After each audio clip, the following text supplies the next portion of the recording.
Então, galera, beleza? Então, hoje é Halloween, galera. E o que Halloween significa?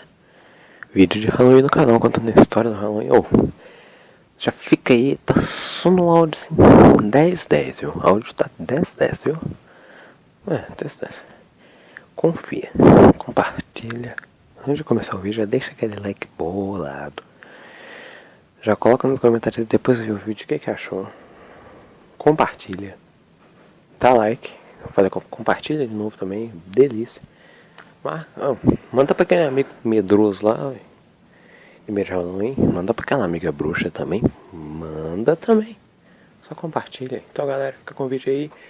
Falou!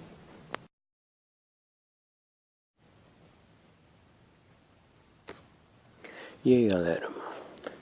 Eu vou fazer um vídeo explicando sobre a origem do Halloween.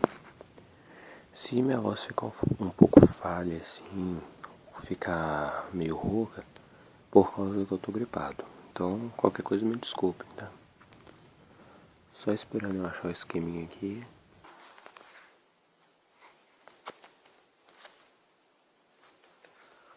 A origem celta do Halloween. O Halloween tem origem numa tradição muito mais antiga, o Samhain.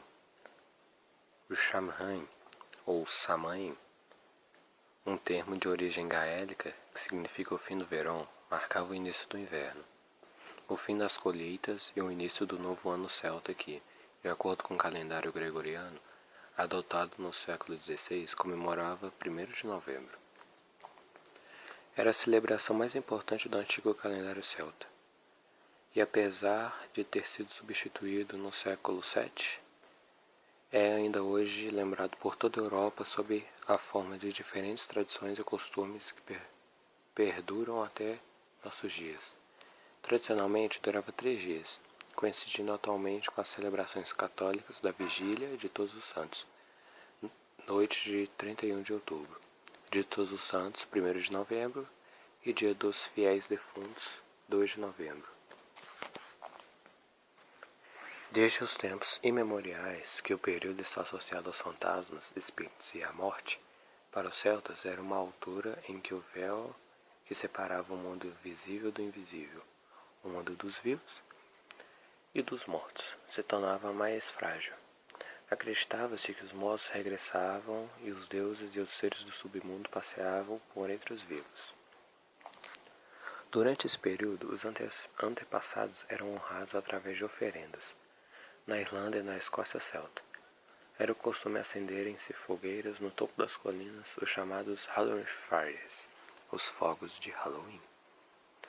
Esses fogos, em honra dos familiares falecidos, serviam também para purificar as pessoas e a terra, de modo a afastar os demônios, que eram mais fortes nessa altura do ano.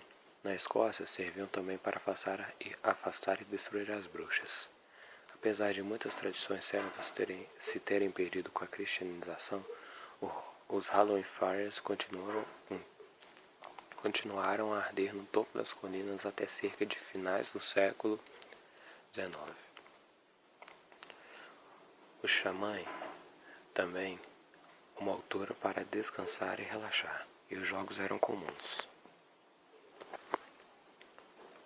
Na noite correspondente ao Halloween, e à semelhança do que acontece atualmente, eram feitos vários jogos, alegres e muito barulhentos. Alguns até persistem até hoje, como é o caso do Apple Boobing, ou Boobing for Apples, que consiste em tentar pescar uma maçã com a boca em um tanque cheio d'água. Os celtas acreditavam que a presença dos espíritos era propícia à adivinhação, e muitos dos jogos tinham, por isso, um caráter divinatório. Eram especialmente usados para questões relacionadas com amor ou casamento. Num desses passatempos, os jogadores tinham que comer pequenos bolos chamados Barmbracks, que tinham no seu interior um anel ou uma noz, e que permitiam saber se iria casar e quem iria ficar solteiro. Atualmente, em alguns locais, o Halloween é conhecido pela Noite de Quebra-Noz, Noite da Maçã ou Noite da Maçã e da Vela. Nomes que provêm dos antigos jogos celtas. Era também uma altura que eram pregadas partidas e em algumas localidades eram usadas máscaras feitas de crânios e peles de animais. No século VII, o Papa Bonifácio IV instituiu o feriado do Dia de Todos os Santos, dedicado aos mártires e santos da Igreja Católica, para substituir o antigo festival pagão. Mas foi só mais tarde que surgiu o Dia de Todas as Almas, ou dos Fiéis Defuntos, dedicado aos mortos. Apesar da celebração católica existir desde o século VI, foi apenas no século VIII que esta foi calendarizada pela Igreja. A festividade era celebrada em forma semelhante ao xamã celta, com fogueiras, paradas e pessoas mascaradas de santos, anjos e demônios. O Halloween norte-americano. Na segunda metade do século XIX, os Estados Unidos da América receberam um grande número de imigrantes irlandeses que fugiram do país na sequência da Grande Fome, 1845 até 1849.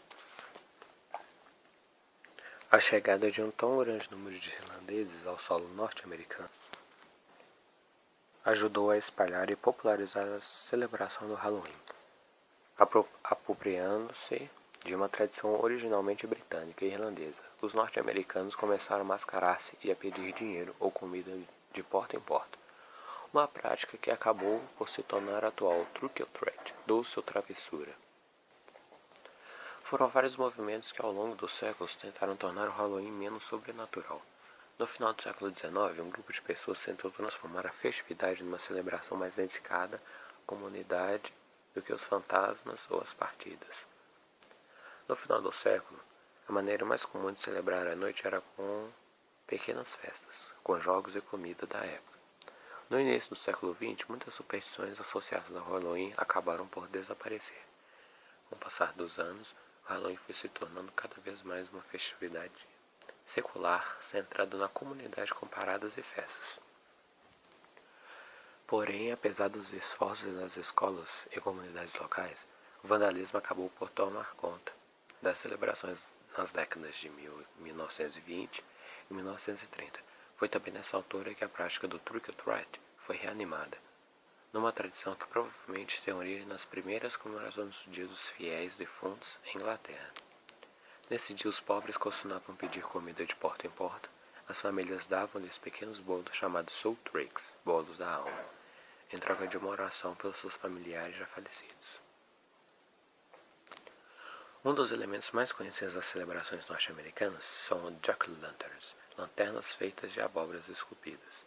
A tradição tem uma origem celta e está associada a uma antiga lenda irlandesa, a lenda do Street Jack. Diz a lenda que um dia Jack convidou o diabo para beber. Fiel ao seu nome, Stuck Jack, Jack avarento, não quis pagar as bebidas. Convenceu então o diabo a transformar-se numa moeda, que usaria para pagar a conta. Jack guardou a moeda no bolso, juntamente com uma cruz de prata, que impedia o diabo de voltar à forma original. Disse-lhe então que só libertaria se prometesse que não incomodaria durante um ano, em que morresse não reclamaria a sua alma. No ano seguinte, Jack voltou a enganar o diabo, pedindo-lhe que subisse numa árvore e que lhe concedesse uma peça de fruta. Sem que ele reparasse, Jack cravou uma cruz no tronco da árvore, impedindo-o de descer dos ramos. O homem fê-lo então prometer que o deixaria em paz por mais 10 anos. Quando Jack finalmente morreu, Deus não permitiu que entrasse no céu, mas o diabo também não podia receber. Jack foi então condenado a vaguear pela noite apenas com um punhado de carvão para o iluminar, que colocou dentro de um nabo esculpido, Jack of Lantern, ou Jack-o'-lantern, Jack da Lanterna. Tem vagueado pela terra desde então. Inspirados por essa lenda, os irlandeses esculpiram caras em nabos, beterrabas e batatas para afastar Jack e outros espíritos. As abóboras originárias da América do Norte só começaram a ser esculpidas mais tarde, quando essa tradição foi levada para os Estados Unidos. Então, foi mais ou menos aqui, deixa eu ver, uns 10 minutos, 8h45 de leitura. Desculpem, a voz tá um pouco ruim, né? Tá frio, eu tô gripado. Mas esse foi o vídeo, vai ser só essa leitura aqui mesmo. Se vocês quiserem, eu também posso trazer 10 curiosidades do Halloween, que provavelmente vai sair hoje, né? Dependendo, tipo, vocês compartilhem o vídeo, se inscrevam. Se vocês quiserem mais...